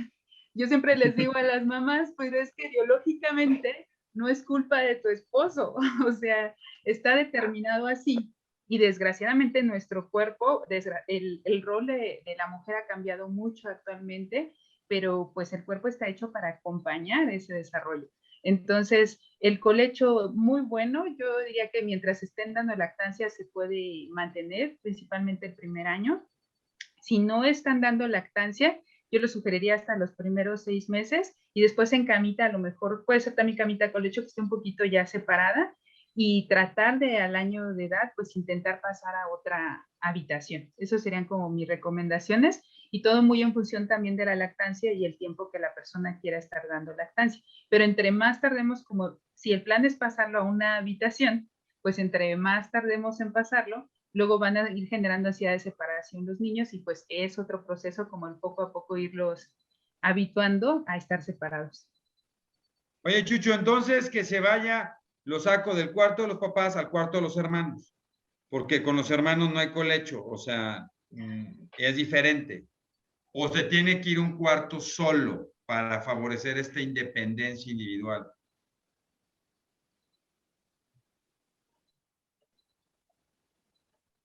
Jesús. Es que no te oyes, Jesús. Estás con el micrófono silenciado. Perdón. Lo ideal sería que se vaya a un cuarto solo, que se vaya a su cuarto individual. Sin embargo, pues entendemos de que la situación socioeconómica de muchos de nuestros pacientes pues no es la ideal y no tienen... No, claro, o sea, hablando en un contexto ideal, ¿no? 3 hijos.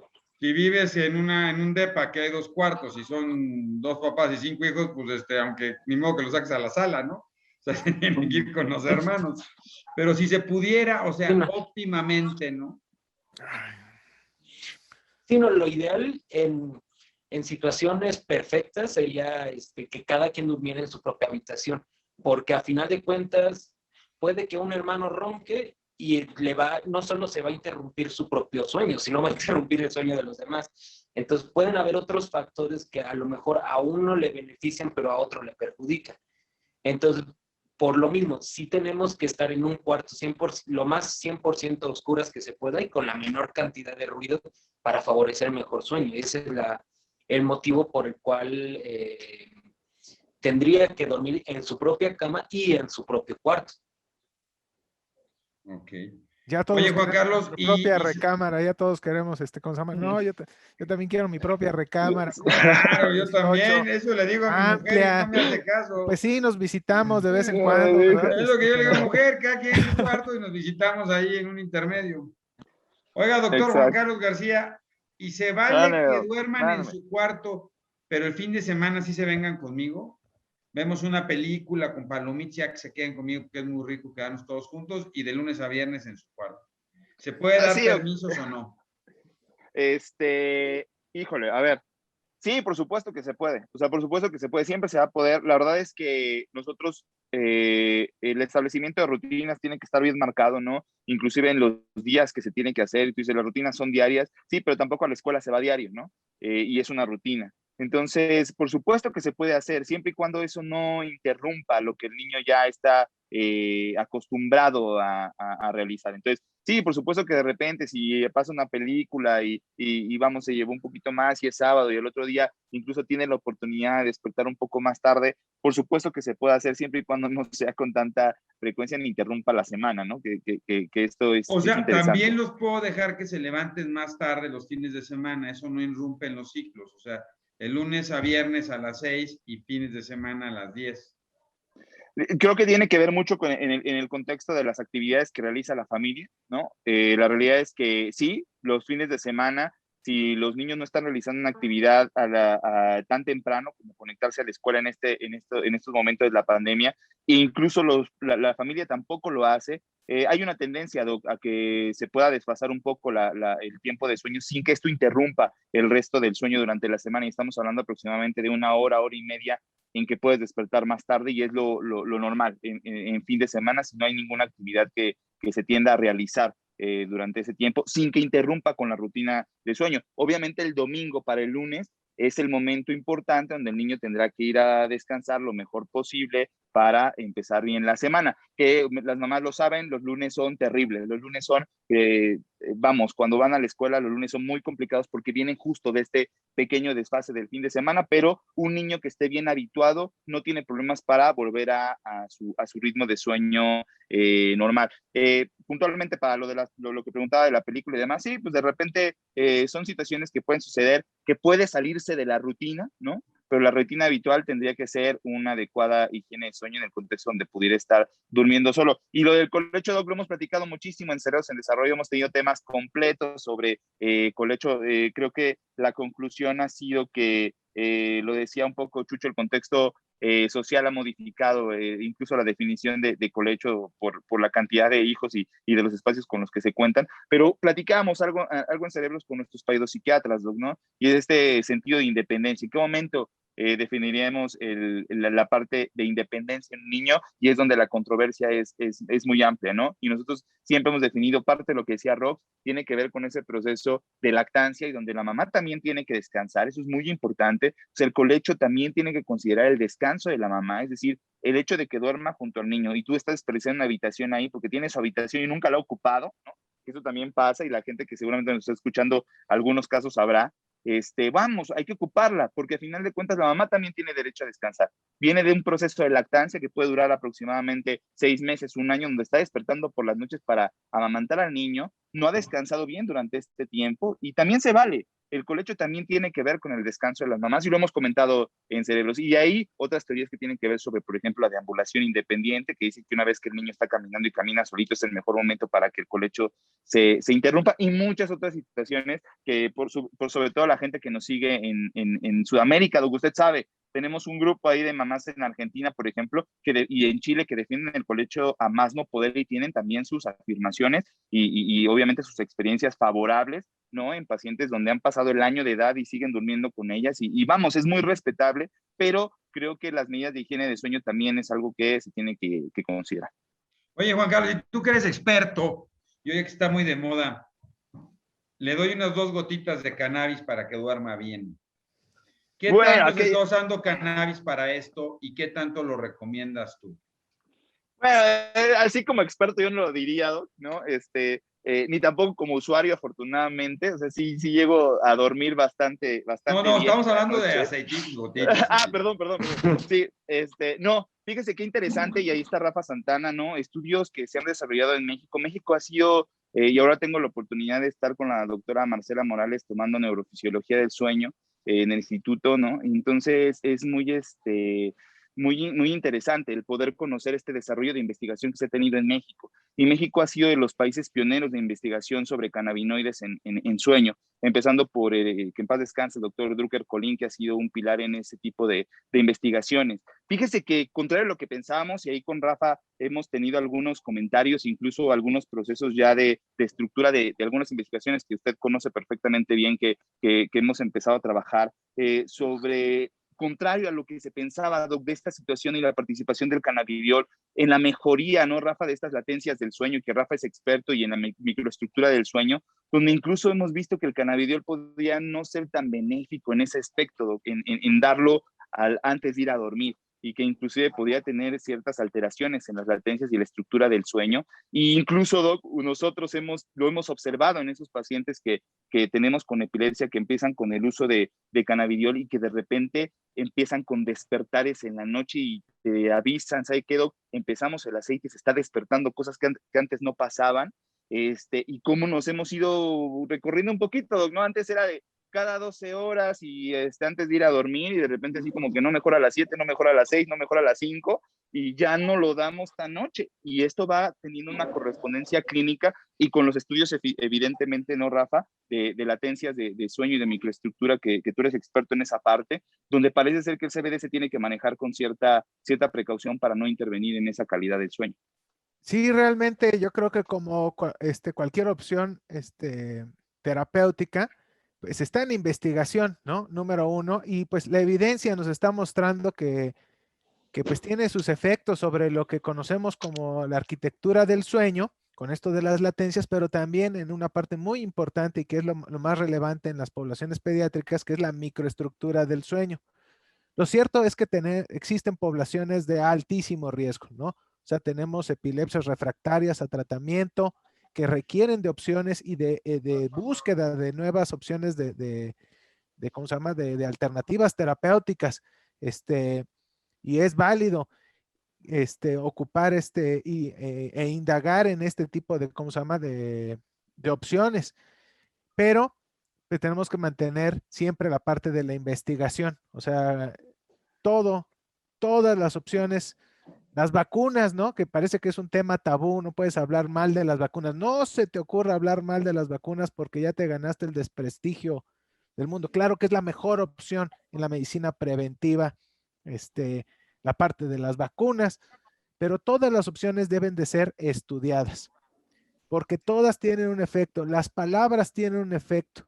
O sea, va a tener cambios, y vuelvo a los cambios epigenéticos, ¿no? Que se mencionó Rosana al inicio, ¿no? Las palabras, ¿no? Pueden generar ese tipo de cambios. Entonces, mantener la investigación es papel, y de las instituciones de tercer nivel como en las que nosotros laboramos, es obligación hacer investigación. O sea, no estamos en un servicio que solo sea asistencial, sino por supuesto que tenemos gente en formación y que tenemos que estar generando nuevos conocimientos, y vale la pena. Definitivamente nos rompe muchos tabús cuando tenemos ya los resultados de muchas cosas, y, y nos abre el horizonte. Excelentísimo. Oye, Rose, ¿qué tanto los medicamentos que se utilizan? Porque habrá o sea, en pediatría hay muchísimos medicamentos que utilizan los otorrinos, como para asma, para rinitis. ¿Qué tanto esos afectan o no afectan? Porque siempre es una bronca con los otorrinos, porque ellos dicen que no es cierto que afecte el sueño. ¿Sí afectan los antihistamínicos y estos medicamentos al sueño o no? Bueno, sí, los antihistamínicos, sobre todo en lo que sería difenidramina y clorfeniramina, incluso son como, si bien es que no esté aceptado por la FDA o algún tratamiento farmacológico bien para insomnio, pues de los que se propone se puedan usar, sobre todo cuando hay insomnio de inicio, que es que les cuesta trabajo dormir, o de mantenimiento con despertares frecuentes, pues lo que se propone que se pueda usar transitoriamente, no de por vida, pero sí puede hacer los antihistamínicos.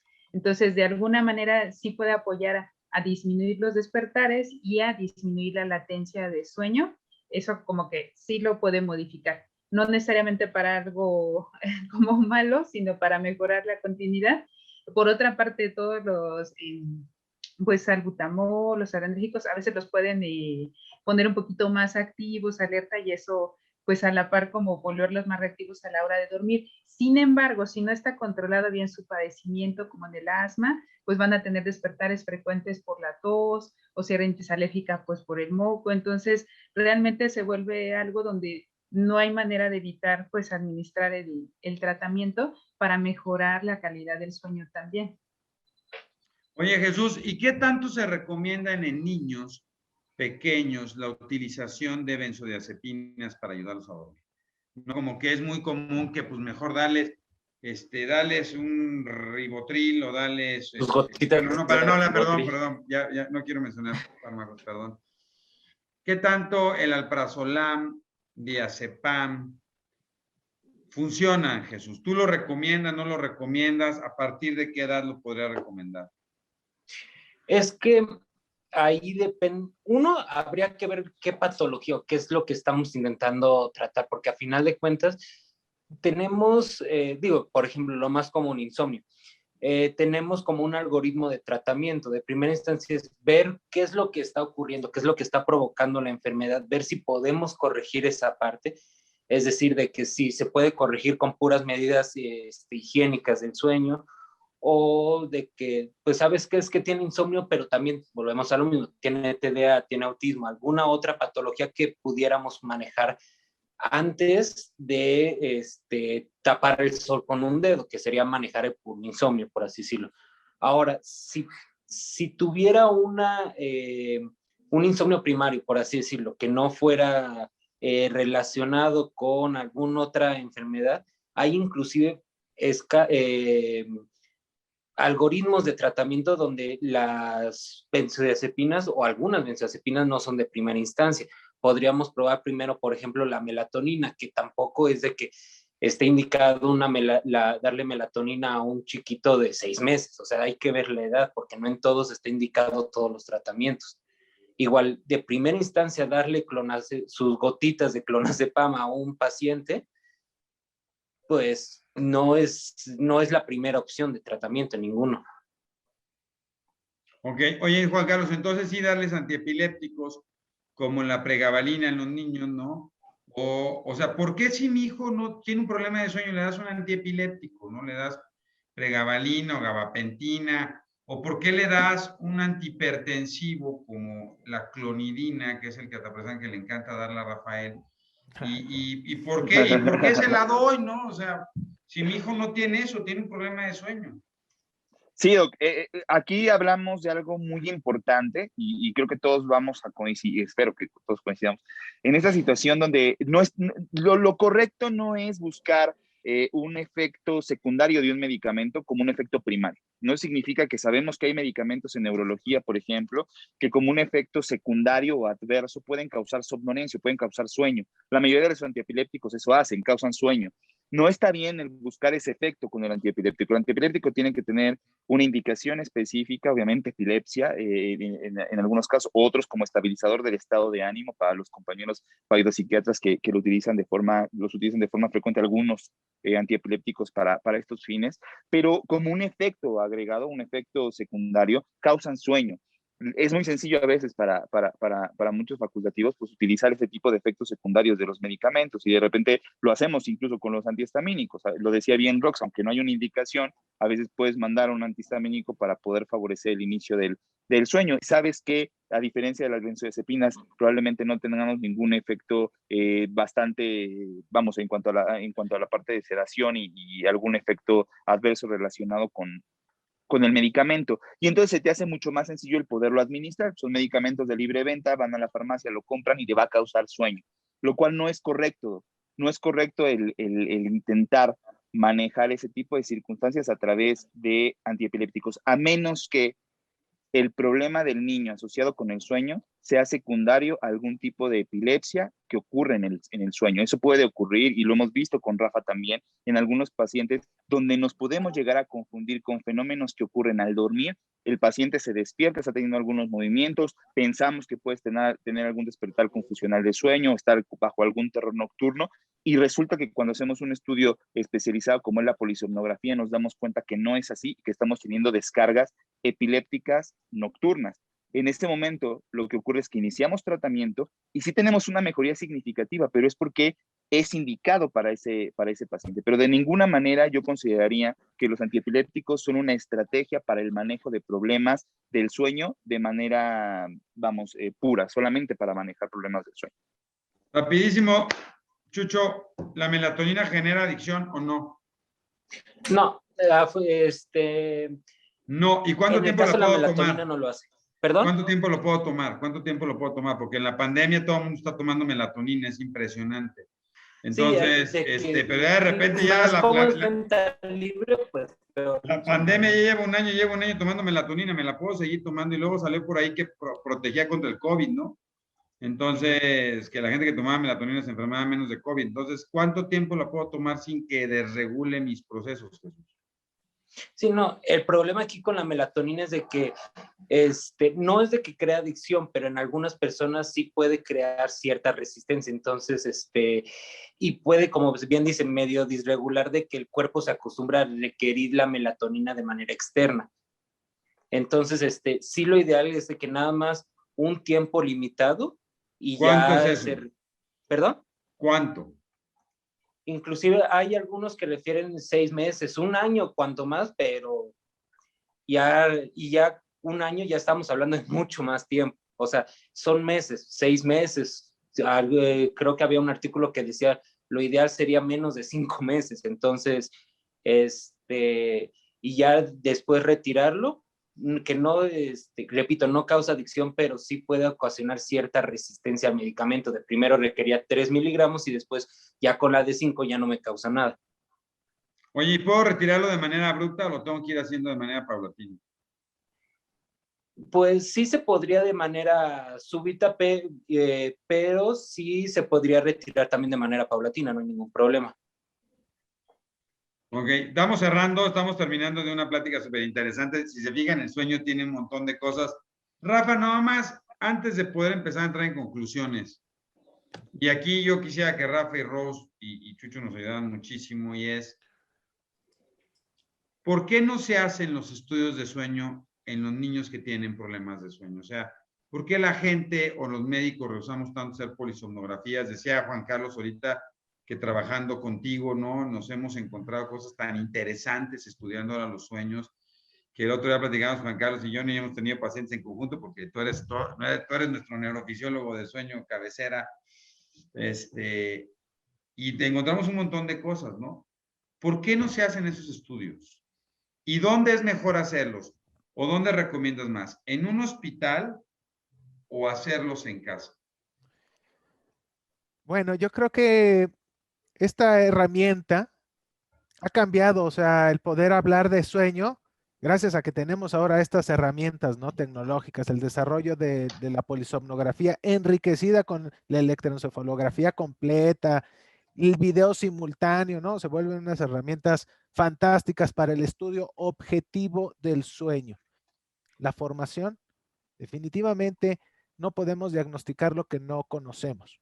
Entonces, en la parte de la formación de los profesionales del área de la salud, tardan en indicar un estudio porque primero no lo conocen.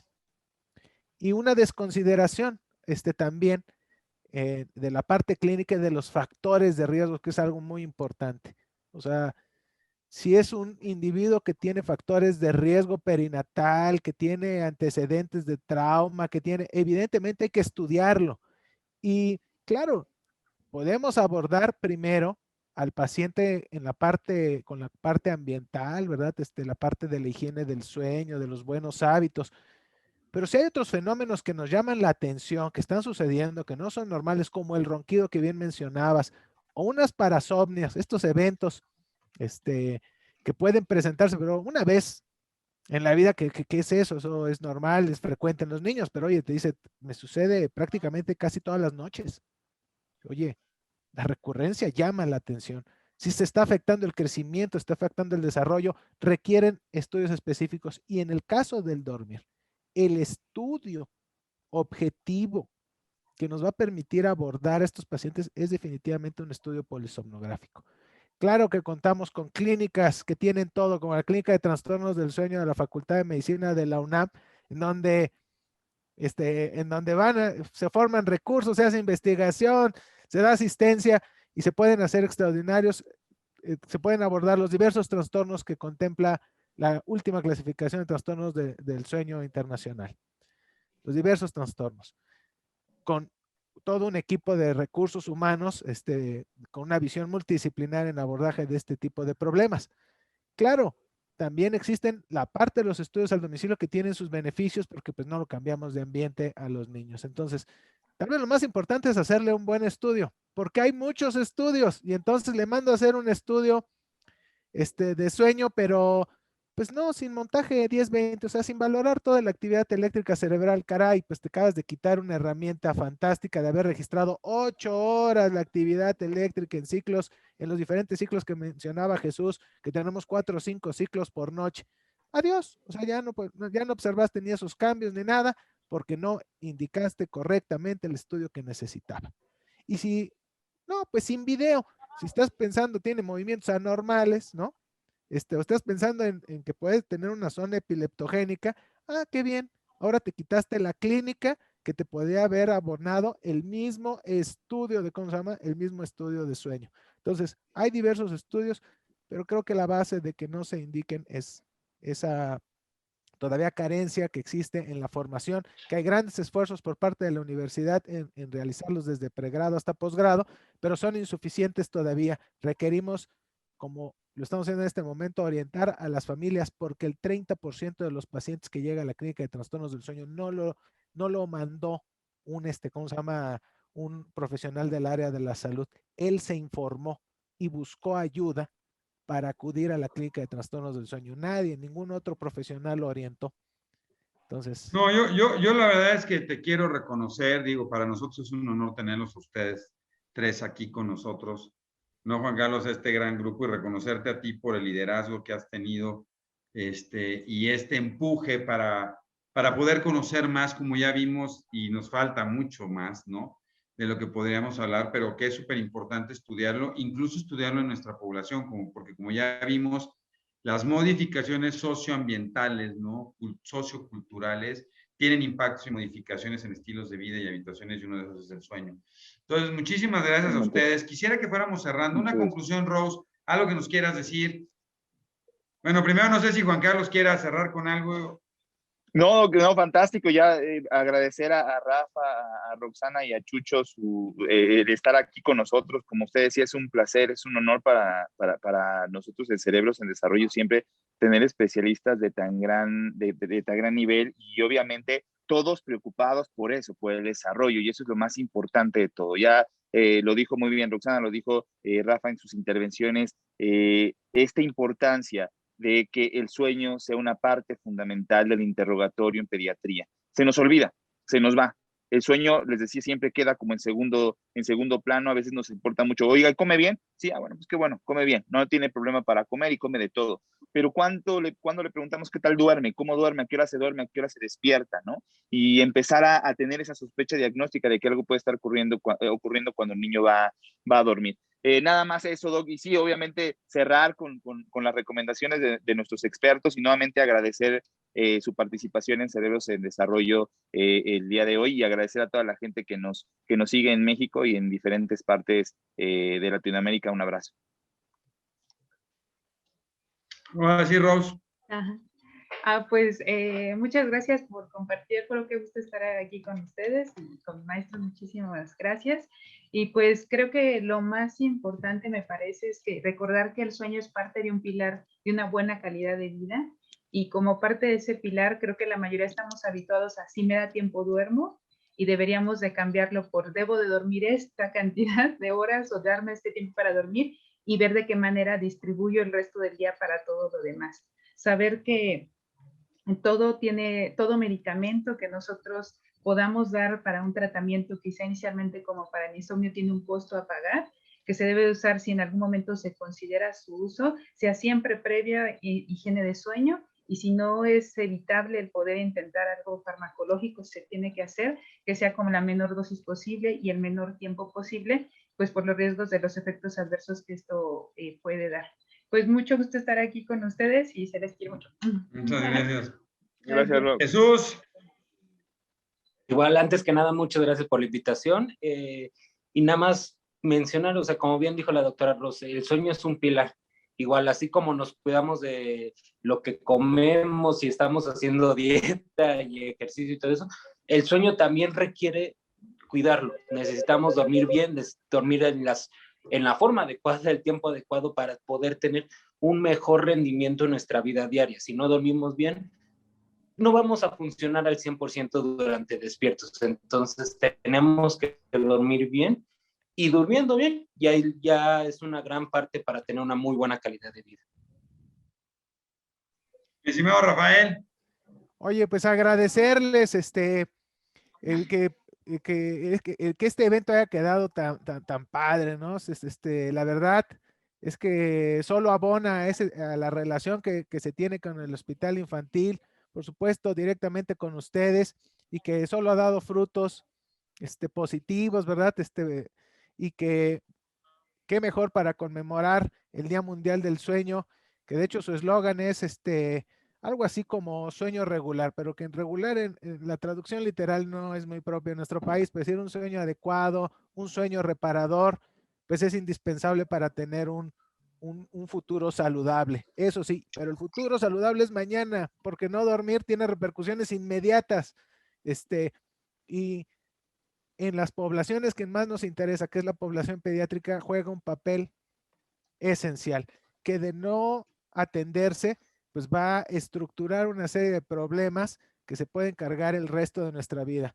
Entonces, el papel que realizamos al abordar esta población, pues es un papel muy noble y va dirigido a la población más importante, que es la población pediátrica. Muchísimas gracias. Ha sido un placer estar con ustedes, como siempre. Como siempre, Juan Carlos. Gracias.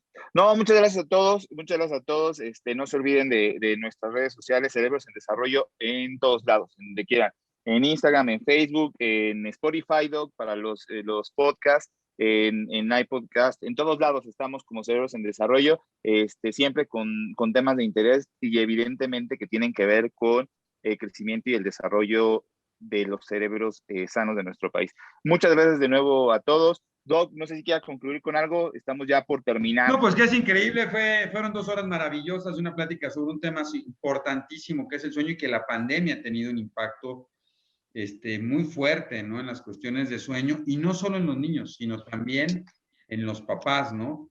Y yo creo que hay un tema bien interesante, y por ahí lo comentaron algunos de ustedes, es que no solo tienen que dormir bien los niños, tienen que dormir bien los padres, ¿no? O sea, la familia, esto es como un fenómeno de habituación de hacer ejercicio, de comer bien. El sueño es trascendental, y aunque a veces le quitamos un poco siempre andamos pellizcando el sueño, ¿no?